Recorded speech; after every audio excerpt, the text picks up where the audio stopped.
What time is it? It's Alice Juicy.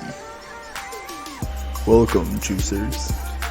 I'm your K-boy Kenny. And I'm your K-boy Keith. Lock the doors and turn off the lights, because we're about to talk about juicy stuff on your timeline and beyond. It's about to get juicy.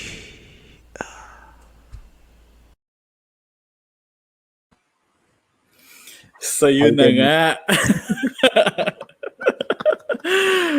Hi, Medyo Kipi. medyo shock pa ako sa mga pinaggawa natin before this all Oo nga started. Ako din, maraming nangyayari. Tapos gusto mo yung padila ako sa dulo ng introductions natin. Well, this is what our show is all about. So, just Yes. kung nakita mo nga naman yung mga pinaggawa ko, di ba? But, kumusta ka, Kenny? How are you? Eto, nag-iinit. Ang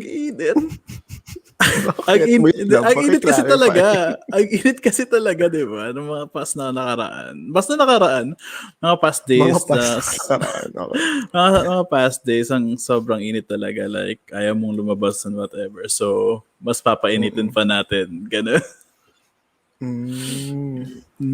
May ano ba? Global warming ba to? Or burns? Nagbo-burn ka ba? Are you burning? I'm burning. I'm burning talaga. Like, super burning, yeah. Okay, that's nice. How about you? Ikaw ba? How about you, Kifi? How have you been this past week? Good thing you asked. Hindi, joke lang. Hindi, recently, I've been joining spaces yung sa Twitter. And then, funny kasi kahapon, spaces. I joined Alwyn spaces and we were talking about the life or how are you dealing with your life in this pandemic pandemic ano ba situation in this pandemic.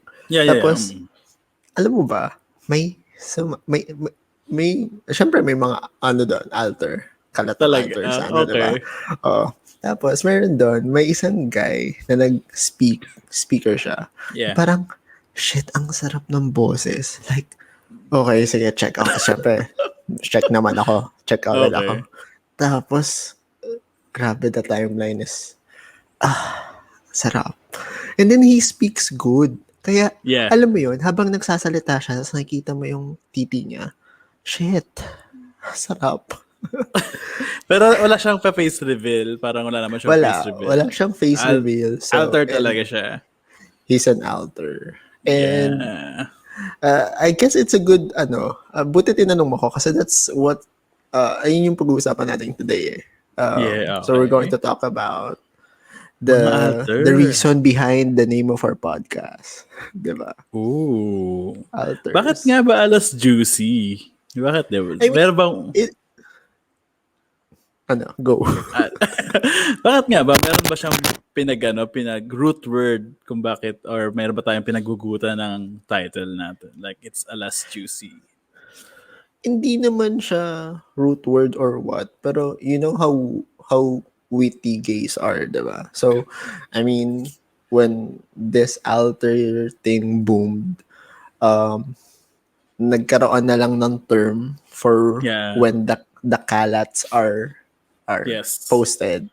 So usually it's around 12 midnight onwards, and once the clock hits 12, they coined it as alas juicy or yung tulog na ba mga bata. So yun. So that's where the juicy stuff are dun nag-start yung diba? Like for may around almost midnight. Oy, tulog diba mga bata? Tapos hashtag alas juicy, ganun.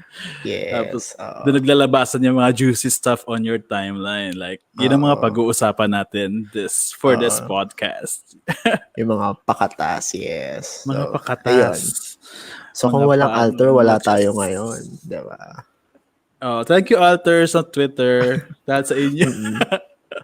But ikaw, I mean, I wondered before we created this episode.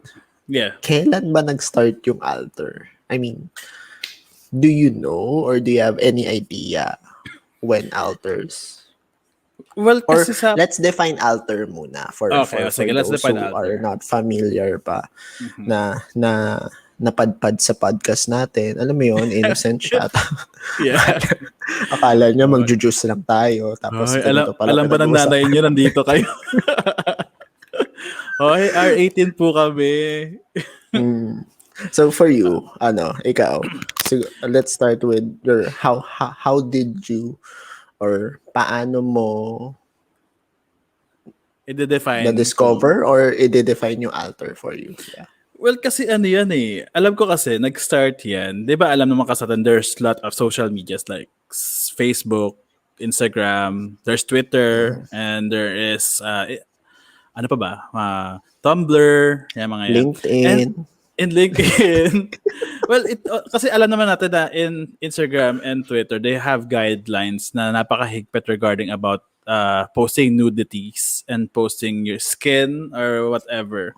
And Mm-hmm. tinatanggal nila or sometimes you can even get banned doing that, doing parang posting that kind of stuff. Pero ano kasi yan, hindi pa yan uso dati yata sa Twitter. Parang konti pa lang. Tapos nag-boom yan nung nag-down yung Tumblr.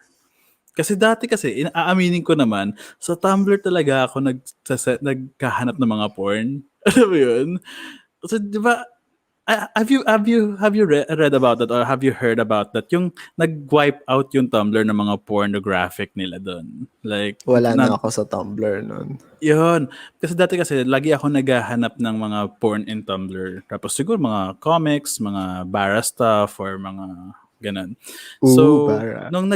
yeah. Tapos yung nag-down siya, tapos dun naglipatan yung mga Tumblr porn people in Twitter. Parang, well, meron ng gumagamit dati ng Twitter for like alter accounts. Pero doon talaga sila naglipatan. Parang naging output nila in Twitter. So, dumaas nag-boom yung alterverse. Alterverse na sasabihin nila. Okay. Alterverse. As yun, para sa akin, doon talaga siya nag-start na maging sobra ng dami. Like, nandun sila nakatambay. You can even see like some alter na from Tumblr, ganun. From ganto, Mm-hmm. tapos yun. Siguro for me doon. Ikaw ba? Paano mo unang nalaman or how would you define the birth of alter world in like, for example, Twitter? Paano ba? First of all, never ako nagkaroon ng alter, pero because of my personality, para na rin ako may alter. Well, so yeah. So, ano bang tawag dito? Well, let's define alter kasi parang tinanong ko siya eh. Kasi I tried to search kung kailan nag-start this alter thing. And meron akong mga nakita, pero parang it's more of an explanation of the alter culture. Hindi siya yung start talaga. And then, so I decided to ask, since I follow, and some other people follow me, nag-ask ako sa Twitter, and then, may sumagot na parang, basically, alters are just alter egos for those who do not want to reveal themselves in the social media. Okay. So they created this alter ego for themselves so that they can interact in social media. Tapos naging ano na lang siya. I mean, you know gays, na sexualize na siya. And doon na nabuo yung alter community, which is the very na open ako dyan because of nagbibiroan kami sa isang GC ng friends namin. Tapos parang pina-search namin. Sabi niya, search mo #sarap ng Pinoy. Talaga, #sarap ng Pinoy. Check ko nga yan, guys. Parang hindi naman na siya ginagamit ngayon. Pero yun, pero doon ako nag-start. And then that's where I started, watching videos of Kubaw Ibabaw. Actually, I don't really. Ako kasi yung tipo ng tao na I don't save, back then I don't save, I don't follow. I just open up my browser and then I go in incognito mode and then search for keywords like Sarap ng Pinoy, sarap ng daddy, Jackal, Sarap nun tite, sa mga queue. ganon. Sarap ng construct, ganyan. Car Parang fan. lahat yata Hashtag ng car fan. lahat yata ng profession nandun, no? Parang mag-search ka, lalabas at lalabas. Tapos Okay. yun, dun ako na-open. Pero yun, very memorable sa akin was Kubaw Ibabaw kasi siya talaga yung parang hindi ko nakita yung face niya and never, wala, ang sarap ng videos niya. And nearby lang kasi siya. So, pinangarap ko na. Pinangarap mo na Pinangarap ma-meet mo. siya. I think that's Magkatasa. Yeah, kasi naging safe space talaga ng mga tao yung Twitter eh. Like, they can post there. They can be somebody they want. Or they can be somebody new na hindi talaga sila. Pero sila. Nang hindi na nare-reveal yung sarili nila. Di ba? Actually, you can be anybody naman in social media. It's just that mas patok yung mas parang okay siguro maging alter sa Twitter kasi nga Yeah. your posts are restricted in the number of characters, which is yung most people are onti lang mapopost ko. So it doesn't gain, alam mo yun, I mean, Yeah. Walang I don't wanna limit. judge, pero most of the people parang nawawalan ng gana with that limitation. So Yeah. nafi-filter out din yung people. So Kasi may mga certain restrictions yung ibang social at saka media. hindi kasi nafa-flag. Totoo. Diba? Not unless syempre na mayroong mag-actively report na talagang bastos yung ginagawa. Pero kung wala naman, talagang hindi siya mata-take down. Unlike YouTube, unlike Facebook or Instagram, talagang meron silang parang automatic na yung pagkikita nila ng mapa-flag ka talaga. Di ba? Yes. Ikaw ba? I mean, sinong alter ang mo? Idolize or pinagtsakulan mo gano'n? Not idolize eh. Parang or not really, ewan ko kung alter, matatawag mo siyang alter. Na parang, he's an OnlyFans guy. Parang ganun. Parang, meron, kasi there's a thin line kasi between an alter and an OnlyFans guy. Pag pinapakita mo yung pag pinapakita yung mukha mo, you cannot really be called an alter anymore, I think. Unless naka-private ka. Well, basically kasi yun nga, yeah. from how we described it earlier, alters are for alter egos, and mostly those are ngayon most of the people in alter are the ones who are not ready yet to come out of the closet or just don't want their naughty side to be revealed or to be known. So if you kasi doon talaga nagiging safe space talaga nila, like doon sila nakakapag-post ng mga gusto nila nang hindi na parang no judgment kasi hindi naman sila kilala ng tao sila eh. May nakatakip na dog emoji sa mukha.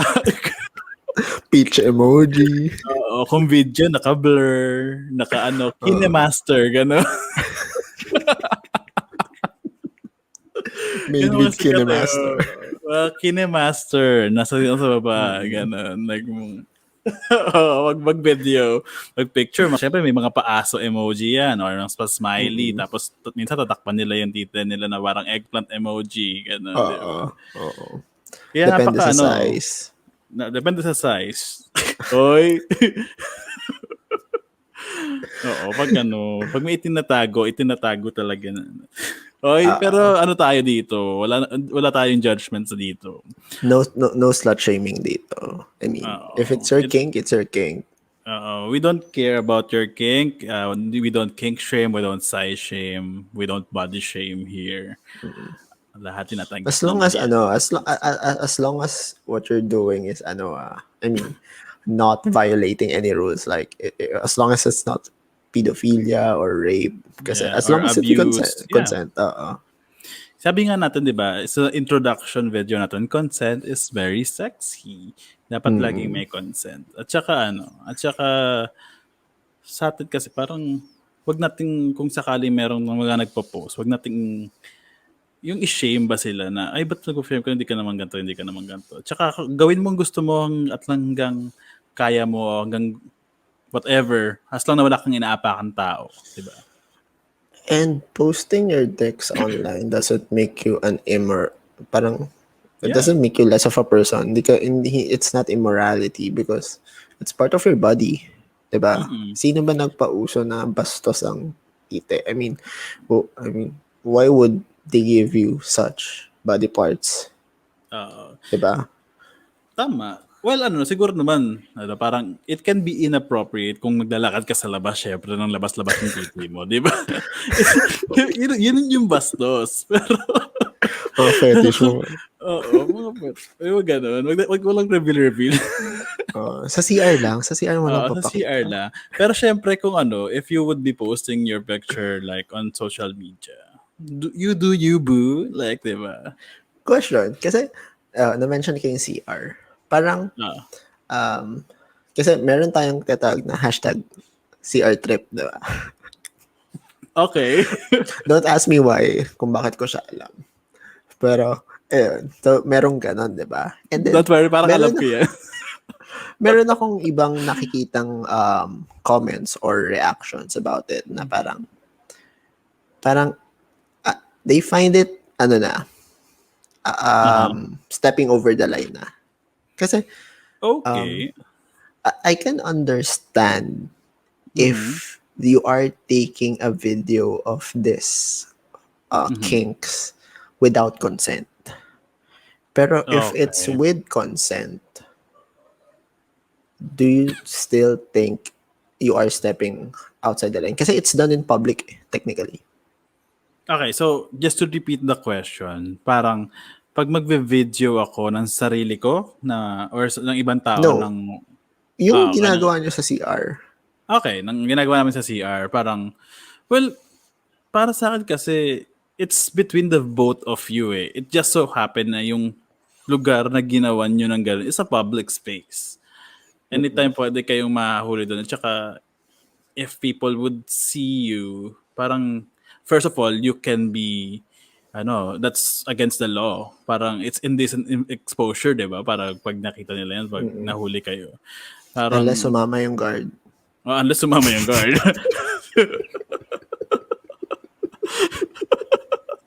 Unless sumama yung guard. Pero syempre, pero ang sagot kasi doon I don't think na parang, kasi kung may consent naman unless syempre patago mong kinukuha na yung mo sa CR. Like, it's under stall keme, parang sa ilalim lang, titin lang kita sa kanya, ganun. Sasanggiin mo lang yung shoes, no? Ganun. Well, that's nice. I mean, those are just the things that... Okay. Hindi mo sa akin yung mga tips. Sige. Meron tayong for our advice, for our BUNK Patreons. There's a special sabihin ko tip. palang bala. Ay guys, kung gusto niyo ng sex tips namin ni Kifi. How to wink properly in public spaces. How to be desirable without them thinking you're a hoe. Ganon.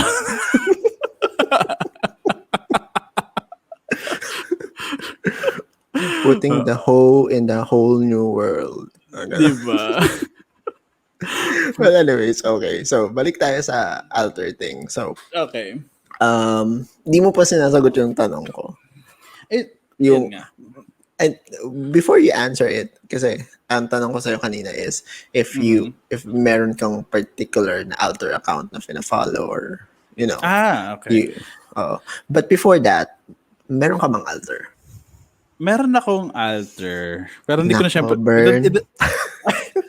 Hoy, yan? Alam niyo naman yun. Pero meron akong alter, pero I don't really post stuff on it. Like I said nung past video. Sinabi ko ba ng past recording natin? Parang meron akong alter, pero hindi siya pang wala siyang laman. Parang pang-follow o tsaka pang-retweet ko lang siya ng mga porn. Kasi gusto kong luminis yung main ko. Kasi dumi ng main ko. Oo. Kasi ayun. Pero marami akong pina-follow. Just to answer your question, marami akong pina-follow na mga alters. Like, parang, Cavite Edger, ganon. Mga ganon something. Hindi ko na syempre maiisa. Ay, shout out to Cavite Edger. Pero nagasan siya sa Cavite. Para pag umuwi kami ni pancake. Ay, ito kayo kila Bird, ganon. Tapos yun nga, parang hindi ko na syempre may isa-isa lahat, pero I do follow a lot of other accounts. And to be fair, some of them message me on my main, tapos nakakausap ko sila. And to be honest, mas masarap pa silang kausap kaysa sa totoong tao. O yung, not yung parang totoong accounts. Parang matalinong tao tong mga to eh. Kaya we don't really judge alters on what they post online. Because that's how, because that is their safe space. Pero pag nakausap mo sila, hindi naman lahat bastos. Diba? Unless meron meron talaga kasi mga tao na or meron talaga mga alter na, tara Jackal, tara VC ka ba? Gano'n, diba? Ay pa din tumawag. Trade pics, gano'n. No. Hindi, pero, go ahead. Now that you mention it, I mean, kasi akala nila I mean, I don't know for some, but siguro, right now, when you mention alter, maiisip agad ng mga tao mga hubad, mga people na nagpo-post ng, you know, the sexy stuff. Pero, yung na-mention ko kanina, when we started the topic, he was very political. He was yung delivery niya ng ideas niya was very very sexy. Alam mo yun? So, pero marami sa kanilang engage intellectual. Hindi lang sila, ayun nga parang they are just not ready to be out lang yet, or they just don't want to be seen as that. Kasi nga, they have this desire. So, pero it doesn't mean that they're not human. Yeah, totoo. Hindi, kasi marami din naman kasing factors on why people make alter accounts. For example, syempre parang like you, diba? Parang may pagjakulang ka. Oo, meron akong ibang account na mapagjakulan ako na libre kong follow lahat ng gusto kong i-follow na hindi nakikita ng mga taong kilala ko, di ba?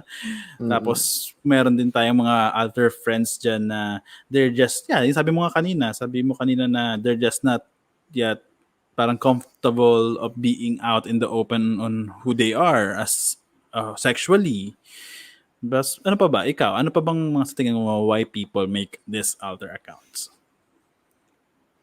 Ako yun. If ako, personally, I would like, I'm thinking of, alam mo yun, parang, minsan kasi na rin ako na i-post siya sa personal account ko na yung mga pinagawa kong kalaswaan. Pero, again, parang, iisipin ko, ang hassle, nagagawa pa magmamonitor pa ako ng isang account. So, I mean, ganun din naman So, I'd rather post it. But, yun nga, kasi, hindi, the only factor that I see na kaya merong alter is they're not ready yet to be out. Hindi pa nila fully accepted whatever they are.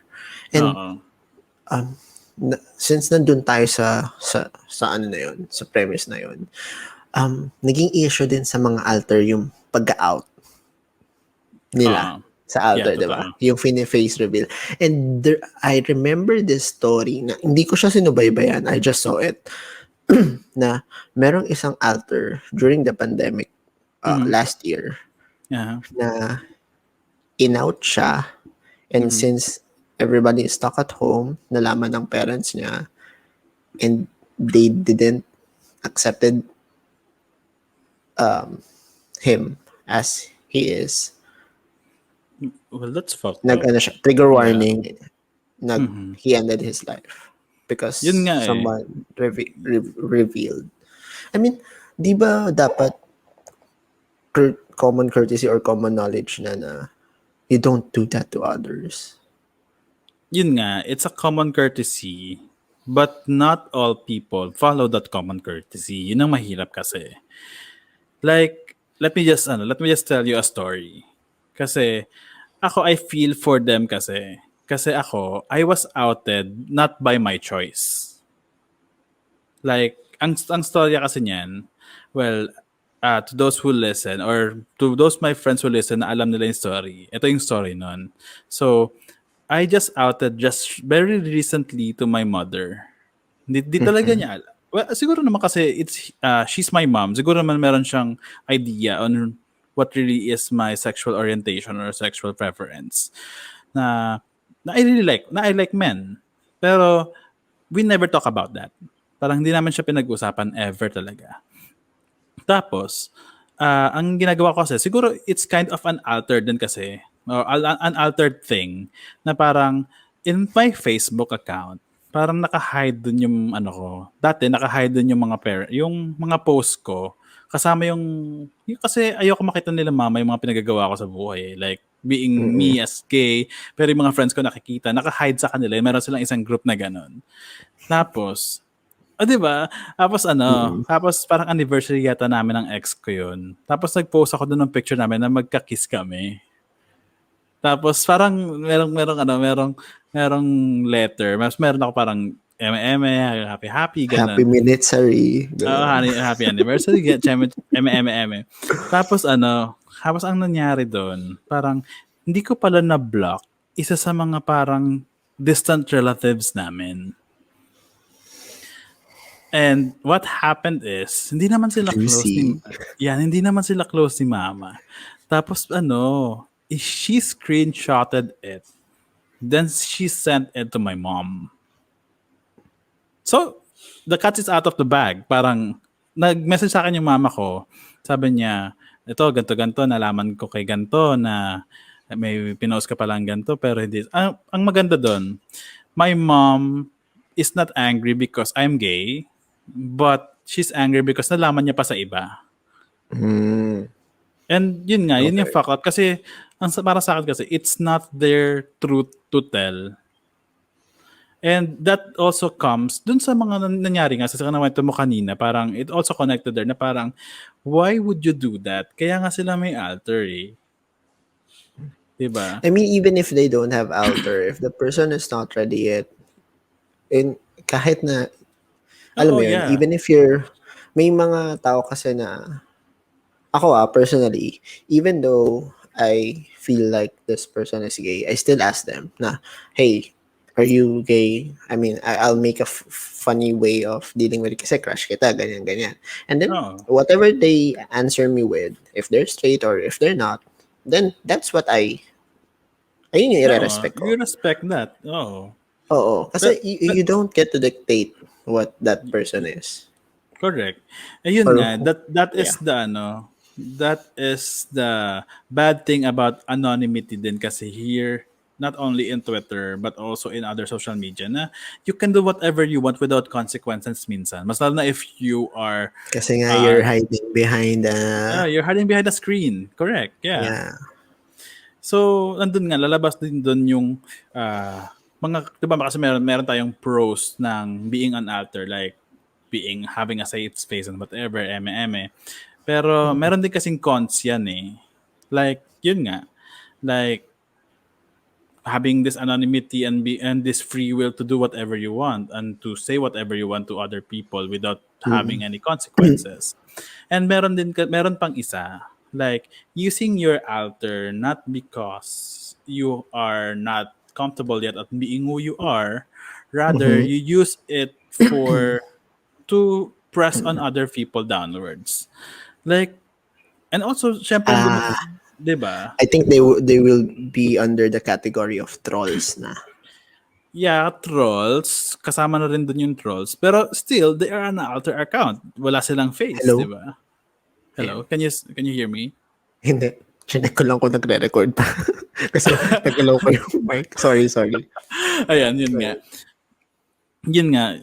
Nasaan na ba ako? Nawala ako. Yun nga kasi parang wala silang consequences sa mga ginagawa nila. Kaya free sila gawin yung mga ganun. Mas lalo yung mga taong ginagamit yung alter to post pornography and not even pornography.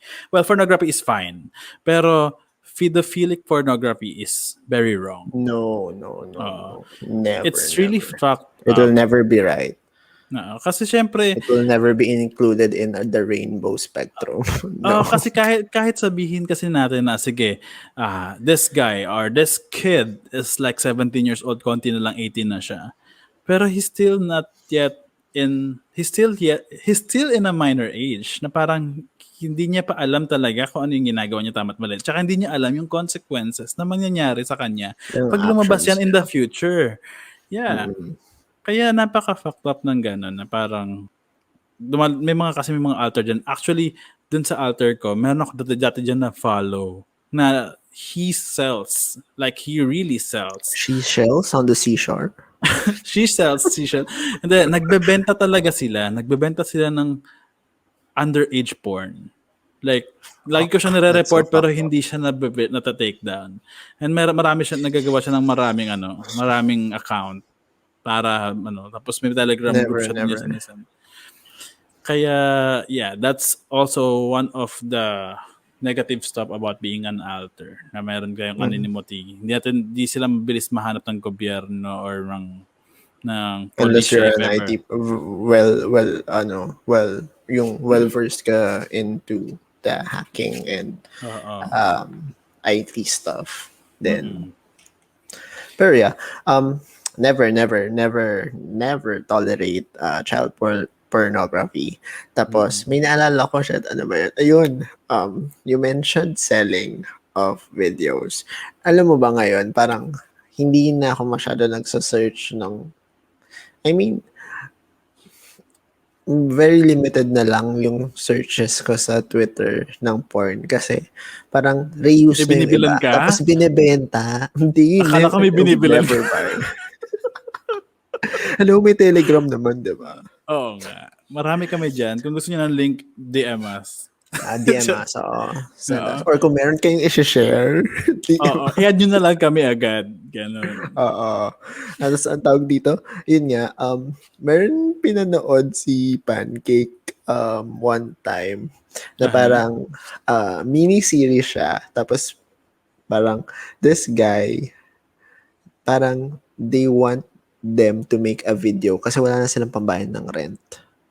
Okay. Parang, Tapos parang parang, story of my life yan. Parang unti-unti na akong kakapit sa ganyan. Okay, continue. diba? Tapos nakakatawa kasi parang hindi naman kita ulo eh. Ay, gusto mo ba yung kita yung ulo para mas malaki kita natin? Na parang, what the fuck? Nakakatawa. Tapos parang gino-joke ko siya, tara, videohan natin yung ginagawa natin. Tapos, huwag ka mag-alala, hindi kita ulo. Ganito lang yan. Ganito presyon yan. I mean, kasi, ako kasi, parang napaka-perfect ng porn star na trabaho. Kasi, you get to enjoy what you're doing and get paid for it. I mean, I Yeah. don't know how Kind many of. fucks do you give every day or if you do it every day kasi nakakapagod yon. Ako nga, Totoo. magtsako lang ng 5 beses isang araw, nakakapagod na. Wala Ano nang pa yun? lalabas. Tumira, di ba? Pero siguro they have supplements naman or whatnot. Pero still, it's Oo. draining. Pero you also get to paid for it. And if you're the type of person na enjoys attention or seeks validation, di ba? Aha. You also get that from porn. Kasi they Yeah. would like you eh. Pero If they, there is like parang problema din nila. Like, lagi sila nag-aagawa ng pasikatan sila. They should maintain their certain type of body to be liked by people. Tapos, syempre, yung performance, nandyan din tayo. And syempre, wala naman tayong proof. Pero I do think na some of them also take drugs na para mas maging effective sila sa kama. steroids, Which is very bad Viagra, for your health. Siguro yun yung negative doon kung sakali. downside, Pero yung if you downside. really want that kind of job and if you really want to have sex every night, every day, every hour, that is a perfect job for you. Para sa akin. Hindi naman, pero I mean, it would be nice lang to, Have you been into an orgy? An orgy? Not Yeah. yet. Pero, Orgy. orgy? Hindi, Hindi ko alam. never. Parang Would you like? never Would you pa. like to join? Kasi I'm partnered. Siyempre, I would need to have consent then if ever with my partner pag ganun. Pero Considering you're single. if I'm single, I would try it just to know what the experience of it. Parang ganun. Kasi hindi ko pa siya natatry eh. And I'm that kind of person na I would try anything once. Tapos para ma-experience ko lang siya. Then I would not do it if I don't like it. Pero kasi parang ang hirap nun, like in a threesome kasi parang you would need to please two No, guys. ang sarap kaya na Pero mapapaligiran ka ng daddy. kasi parang syempre Gusto ko kailangan nun. mo silang i-please, di ba? No, Kasi, no. That's the great thing about daddies. You don't most of the daddies like prefers to do the pleasing. Mas gusto okay. nilang piniplease ka nila. Well, that's yung mga na-encounter ko lang I don't know for some. So, kaya, Mga kaya namimit prefer mo ko sa, rin. Sarap mga ng namit mo daddy. sa, mga namimit mo kasi sa altar, di ba? Diba? Pero yun nga, di ba? Uhaw na uhaw lang ako, diba? Char lang. Ay, Oo. pero, I mean,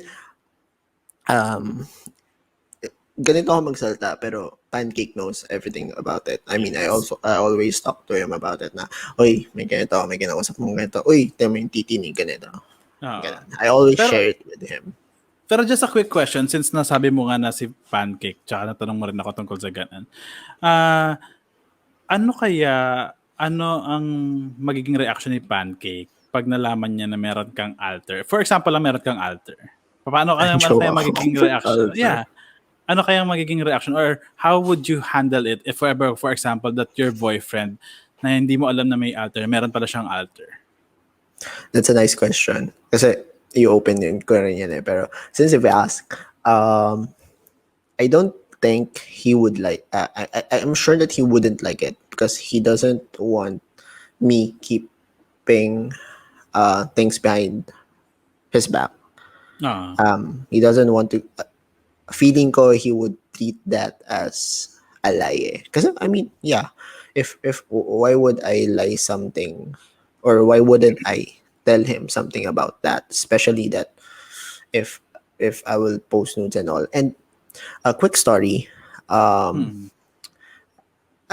already had Twitter way back before we met, and then something happened that made me delete it, and then I just got back from Twitter because of the astrology. Kasi parang I've been seeing their post in IG, and then they're mentioning na may charot scope sila sa Twitter. So I've asked permission from Pancake na can I join Twitter again? And then ayun, unti-unti nag-open up until sa eto na ako. Hubadero na uli ako. Hubadero ka na. Pero with consent. Hubadero with consent naman yan. So also, hi to our astrology friends. Yes, hi.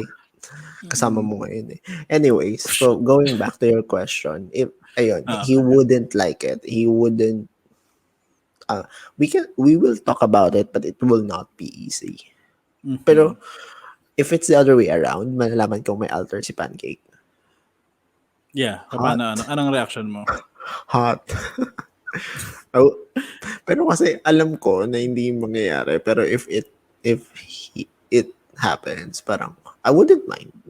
I wouldn't mind. Ako din naman siguro, if ever na malalaman ko na si Bern merong alter account, parang I wouldn't mind. Unless, syempre, may makikita ka doon na hindi mo dapat parang kaano-ano na, di ba? Kailangan pag-usapan, di ba? Pero so, gusto mo may alter si Bern? Oy, okay lang naman if kung gustuhin niya. parang oy. parang yung haba ng hoy is gusto ko ba o hindi? Yun nga. Pero siguro yun din, yun ang magiging tanong natin sa mga listeners din natin. Parang gugustuhin mo ba, or what would your reaction be if ever that your partner or the guy you're dating or the girl you're dating would have like an alter account that she or he would post like explicit stuff on it. Siguro yun yung tanong natin sa kanila ngayon. Na if ever, sagot sila sa ating Twitter page, di ba? Yeah. Pero it was an issue just recently, this March, around March 9. And ang story kasi niyan is, there's this Twitter guy na posted na sana yung susunod ko maging jowa, walang alter account. That's it. Oo, na ano ko yun. That's it. Nakita ko yun. Diba? Parang nag-comment din I've yata sent it to you. Oo. Na like, parang, for me, it's harmless. Kasi, he just mentioned his preference. Kasi ako, I treat Twitter as a thought, thought dump thought, or tapunan Parang ng thoughts. tapunan ng thought, gano'n. Thought dump, Bago pa, gano'n. Thought dump. dump Dump thought. thought. Okay, Pero yun. moving on.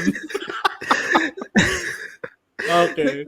Ganun lang yung treatment ko dun sa post na parang this guy just don't want to have a partner or date na may alter. That's it. Kasi hindi naman siya nag-explain eh. That's the thing. He didn't explain why as to who.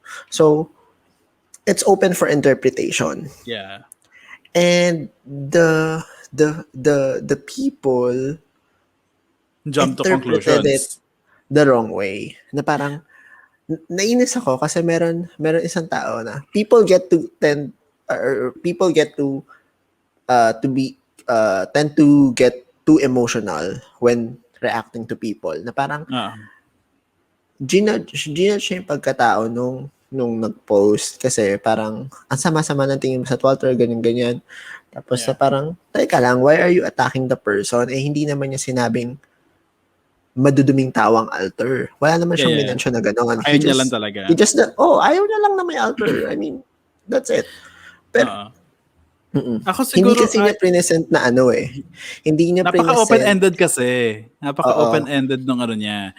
Kaya ako masasabi ko na I will not be hypocritical about this. Pero isa ako dun sa mga nag-jump to conclusions. Like, and it's okay. It's okay. Ayun nga. Siguro kasi, dun kasi, you posted something open-ended. People would comment about it in an open-ended way. Or parang they would react to your open-endedness. Parang ganun. Siyempre kasi wala ka namang context na nilagay. So, malay ba nila na parang it's just your preference and it's, you just don't want alters. Parang, di ba? Kaya dun talaga magkakaroon ng debate regarding about that. Kaya siguro most people or the people that I have seen comment on that tweet na parang sinasabi niya na ang arte-arte naman, ganto-ganto, hindi porket ganto, ang dudumi kasi ng mga alters. Kaya naging defensive syempre yung mga alters na parang tinatamaan sila. Pero syempre yung mga taong like you na parang ay okay lang kasi preference na lang naman yan. Parang dun nagkaroon ng spark ng conversation regarding about that eh. Kaya yun. it's how you interpreted it kasi nga he left it open for interpretation. And you know what? I actually messaged the guy. Okay. I've asked him na may I get your thought on this? Why did you posted something like this? And unfortunately, hindi siya nag-reply. Pero the juicy stuff is yes. yung nireactan kong comment about that. So may alter na nag-message sa akin. He followed me and then messaged me na parang he shares the same thought as I he shares the same interpretation sentiment, that I have. Yeah. Sentiment. Tapos ang tsaa dito is okay, what's the thesis? yung tao na nag-react violently about it is dating alter daw. Okay. So, parang hindi niya daw magets kung bakit ikaw pa yung magre-react ng ganyan. I mean, ako parang siguro dahil doon sa fact na dati kang alter kaya ka nagre-react ng ganyan kasi you felt like your alter past is being attacked. Pero the more reason din na you should understand na parang mas dapat na intindihan mo on why or ayun. I mean, parang mas maganda sana yung delivery niya kasi as an alter yourself, you know how hard it is for you guys. So yun nga, yun yung well, that is our point of view regarding alter accounts. So gusto nating tanongin syempre yung mga audience natin, ano ba yung view nyo regarding about the alter account? Kasi syempre anong alter story nyo? at saka if ever na meron kayong alter, follow us. Ganun. Ano yung ato? Sige, if ever we would like to request our listeners to submit their alter stories or parang kahit hindi naman yung mga kahit hindi naman puro kabasusan, kahit something na you would just like to share regarding about your outer world or just yourself in general, we would very much be willing to accept and hug those kind of opinions and stories na ibibigay niya sa amin. Or also reactions to this episode if we have said something that needs to be corrected, or if you have more juicy stuff to add on what we have discussed. So where can they reach us, Kenny? They can actually reach us on all socials. Give me a second. And at Alas Juicy Pod, and that's in all social like Facebook, Instagram, Twitter, TikTok, Curious Cat. Nasa lahat na I think we have TikTok na. Sige, gagawa tayo. Siguro, if ever baka ma-up to, baka meron na tayo. So, gagawa kami ng mga sexy challenges ni Kenny. Abangan niyo yan. Pero yun nga, well, we just like to tell our listeners na we are under BUNK Collective. This It's Alas Juicy Podcast is under rather an original of BUNK Collective. If ever that they would like to check BUNK Collective, where would they find them, Kiefer? Yeah. If you want to support the BUNK, our bunkmates and us, you can follow our socials. It's at the BUNK PH. That's the BUNK PH. And we can find us in Facebook, Twitter, Instagram, TikTok, and YouTube. And alam niyo yun, if you want to support us, if you like viewing the contents of this, or if you want to view more contents of this collective, we also have a Patreon. So you can support us at patreon.com/thebunkph. Oo, kung meron kayong mga violent reaction, just retweet us.